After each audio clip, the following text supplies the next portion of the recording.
Hello মৌ, কেমন আছিস? চিনতে পেরেছিস? এই, তোর কথা মনে পড়লেই না আমার মাথায় শুধু এই গানটা চলে আসে। তোর বয়ফ্রেন্ড গাইতো কলেজে তোর জন্য। ও মা গিরে, মাঝি রে বললাম তো। দেখ, তোকে কলেজেও আমরা শুধু মৌমাগি মৌমাগি বলতাম, তুই মৌমাগি শুনতিস। দেখলি, মৌ মাঝি বললাম। আচ্ছা ওইসব কথা ছাড়। এই ময়নার কথা মনে পড়ে? ময়না, ও না বিয়েটা ক্যান্সেল হয়ে গেল রে। আর বলিস না, একটা ছেলে দেখতে এসেছিল। তো ছেলেটা ওকে বলে যে তুমি কি দেখলে ভয় পাবে? তো বললো আমি ককরোচ দেখলে ভয় পাবো। বললো যা, তাহলে তোমাকে রোজ চোখ বন্ধ করে মুখে নিতে হবে। তুইও বুঝলি না? ময়না বললো ককরোচ দেখলে ভয় পাবো, ছেলেটা ভেবেছে কক রোজ দেখলে ভয় পাবে। যার যেখানে ধান্দা।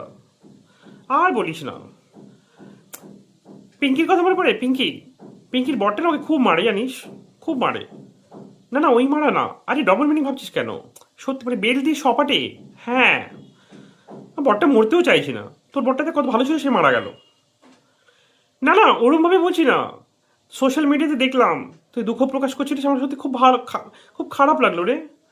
মানে কি বলতো, তোর দুঃখটা না আমি বুঝতে পারি, কিন্তু মানে কিরকম একটা অদ্ভুত ধরনের ইউনিক দুঃখ। মানে তুই দুঃখ পেতে পেতে মানে বরের ছবিটাকে কি সুন্দর মানে ক্যামেরার সামনে রাখিস, গানটা মুখস্থ করিস, টেক রিটেক, কত এডিট ফোকাস, একটা দুঃখ, একটা ক্যাপশন দেওয়া।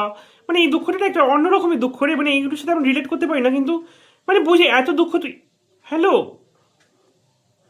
লেউরি।